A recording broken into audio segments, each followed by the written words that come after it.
se parece mucho al pie humano. Ciertamente tienen la misma estructura ósea pero invertida, con el dedo gordo hacia afuera.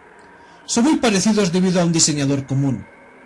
El pollo tiene una enzima lagrimal muy compleja, el litazona, diseñada para combatir las bacterias que hay en el aire.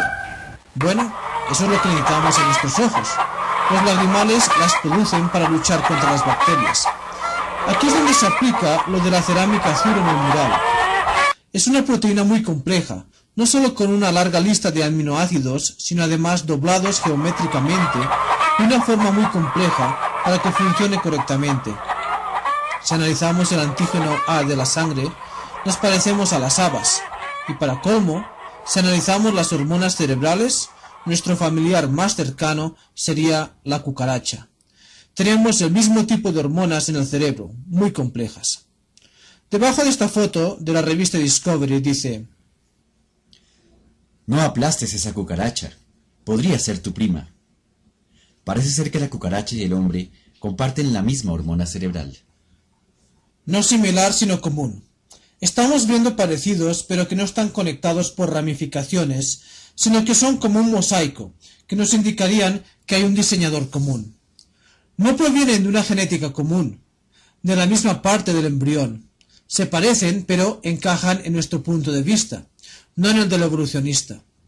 Cuando se permite escoger qué cosas mostrar en vez del cuadro completo, y luego se alinean a conveniencia, tal como hicieron con lo de los cromosomas, se puede llegar a demostrar lo que se quiera. Este dibujo fue publicado en la época de Darwin, en el que algunos trazan el origen del hombre en los cerdos. Hay tipos que se ingenian todas. Gradualmente el cerdo va cambiando y se transforma en un toro, y siguiendo por la derecha ese toro se convierte en un ser humano. Obvio, el hombre viene del chancho gracias al toro. ¿Es eso científico? Eso es lo que ocurre cuando la gente selectivamente escoge la evidencia y elimina pruebas que no encajan con su gusto, organizándolas como quieren. Cuando se mira la evidencia fósil, se nota que hay gente que arregla esquemas a su manera para pintar las cosas según su conveniencia, sin mostrar el cuadro general, que es lo que yo quiero mostrar.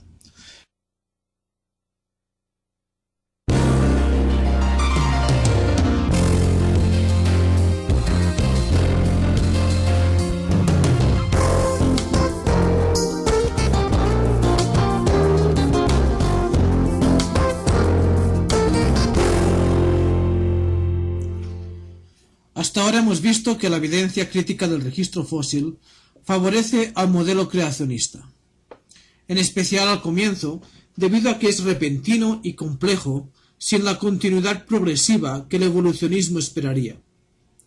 Cuando miramos las similitudes que supuestamente guían estas familias de árboles, vemos que en verdad seleccionan unas e ignoran otras, arreglándolas con suposiciones arbitrarias. Estos parecidos se explican mejor, no por genética común, sino debido a un mismo diseñador. Si se vieran cambios evolutivos en los fósiles, ¿cómo los veríamos?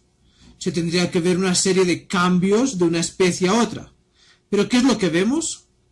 Dejemos otra vez que los evolucionistas describan sus evidencias. Todo paleontólogo sabe que la mayoría de las especies no cambian. Esto es molesto. Nos pone en tremendos apuros. Pues bueno, si antes decía Dawkins que el registro fósil deleitaba a los creacionistas, ahora resulta que en su búsqueda de cambios, los evolucionistas están molestos al no encontrarlos en el registro fósil. Puede que se agranden o varíen un poco, pero siguen siendo las mismas especies. Y esto no es debido a imperfecciones y brechas, sino a la permanencia. Darwin decía que la imperfección del registro fósil se debía a que no se habían recogido suficientes fósiles. Por eso había tantos vacíos.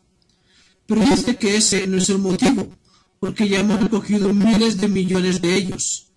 Y lo que se ve es que hay una constante estacionaria, no cambia. La permanencia es exactamente lo opuesto a la evolución. Y ese es el principio que domina el registro fósil. Esto, dicho por el evolucionista anticreacionista más conocido que hay hoy en día en América, y continúa diciendo esto. Aún así, esa sorprendente permanencia generalmente se ha ignorado, Como si no fuese relevante. Si las especies no cambian, no hay evolución. Así que no se habla de ello. Suena como un creacionista, ¿cierto?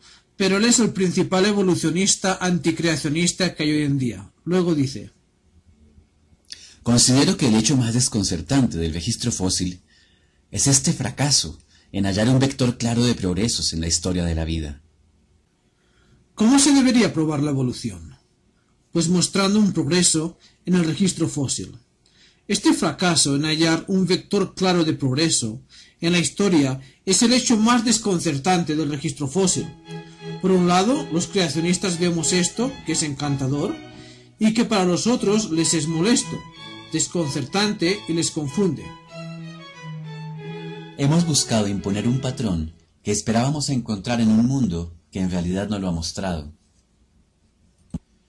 Esto los confunde al fallar el tipo de evidencia que probaría la evolución, pues no está. No soy yo quien lo dice, es el más destacado teórico de la evolución. Noten otra declaración en Natural History. Volviendo a los días de Darwin, notemos su punto de vista sobre el registro fósil. Muchos creen que Darwin estaba convencido de esa evidencia, pero no es lo que le convencía, era más bien un obstáculo. Citándolo en El origen de las especies, dice así: deben haber existido innumerables formas transitorias, pero ¿por qué no las encontramos incrustadas en incontables números en la corteza de la Tierra? ¿Por qué no está toda formación geológica y cada estrato repleto de estos eslabones intermedios? No tenía la respuesta a esa pregunta. Creía que a medida que se recogieran más fósiles se llenarían los vacíos, pero sus predicciones han fallado. Sigue diciendo: es claro que la geología no muestra ninguna de tales cadenas orgánicas tan excelentemente graduadas, y esta es quizás la mayor objeción que se puede propugnar contra mi teoría. Así que Darwin no estaba convencido por los hallazgos de fósiles.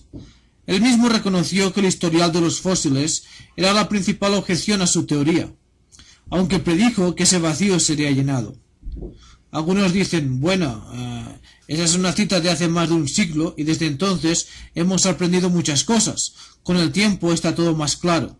Sí, claro, clarísimo, pero a la inversa. Miremos la admisión de David Robb, conservador de paleontología invertebrada en el Museo de Campo de Historia Natural de Chicago y profesor de geología en Columbia. Darwin estaba completamente consciente de esto. Estaba desconcertado por el historial de los fósiles, porque no era como él predecía que sería.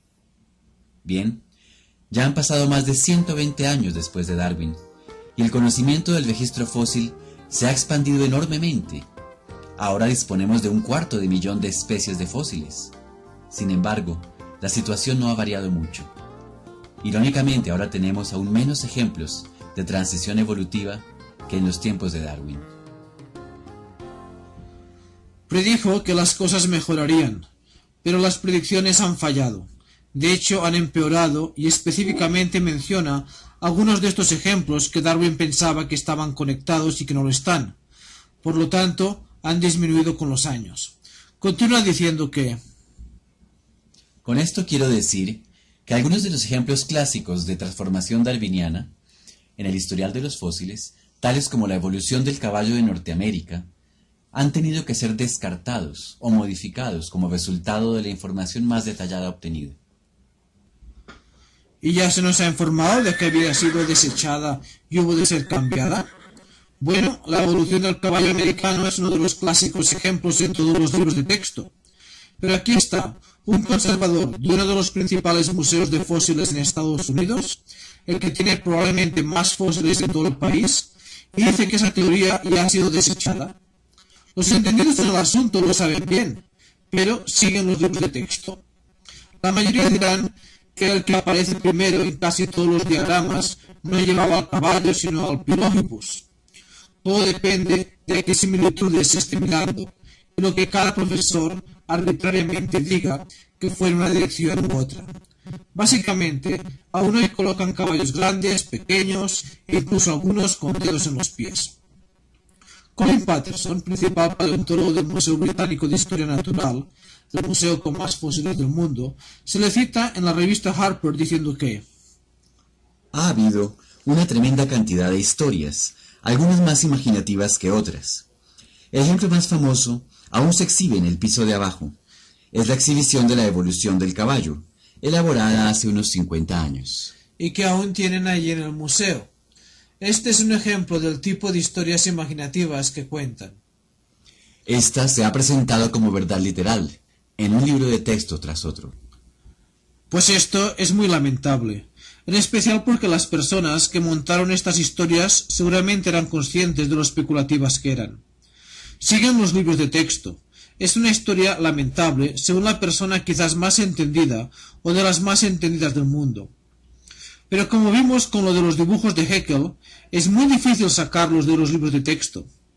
George Gaylord Simpson de Harvard era la principal autoridad, hace poco murió, en el asunto de la evolución del caballo americano. Él es quien escribió el libro, es decir, la autoridad más prominente en esa materia, y dice así: la transformación uniforme y continua del Hyracotherium en Equus, tan querida al corazón de las generaciones de los escritores de libros de texto, nunca ocurrió en la naturaleza. Entonces, ¿por qué siguen los libros de texto? ¿No debería estar ahí? Porque, según el académico más entendido en el tema, nunca ocurrió. Cuanto más conocemos, más vamos eliminando de estos escasos eslabones que se proponían. Similar es la declaración que hace Derek Ager, expresidente de la Asociación Geológica Británica, escribiendo en las actas de la Asociación Geológica. Dice así: tiene que ser significativo que prácticamente todas las historias evolutivas que aprendí de estudiante ya han sido desacreditadas. Y luego menciona varias, incluidas la del caballo norteamericano. Todas, una tras otra, han fallado. Y como Robb reconoce, hay menos ahora que en la época de Darwin, cuando éste predijo que habría más. Sigue diciendo: asimismo, mi propia experiencia de más de 20 años buscando linajes evolutivos entre los braquiópodos del Mesozoico ha resultado ser igualmente esquiva. No se encuentran muchos fósiles de caballo en el registro, y como vimos, muy pocos vertebrados, pero partes de braquiópodos, esos invertebrados marinos, hay miles de millones. Es uno de los que más sabe en el mundo sobre este fósil, del que hay miles de millones de ejemplares. Pues si alguien supiera de uno en estado de evolución sería él. Los ha buscado durante 20 años y no ha encontrado ni uno en estado evolutivo, por lo que dice que hay que eliminar alguna de estas historias.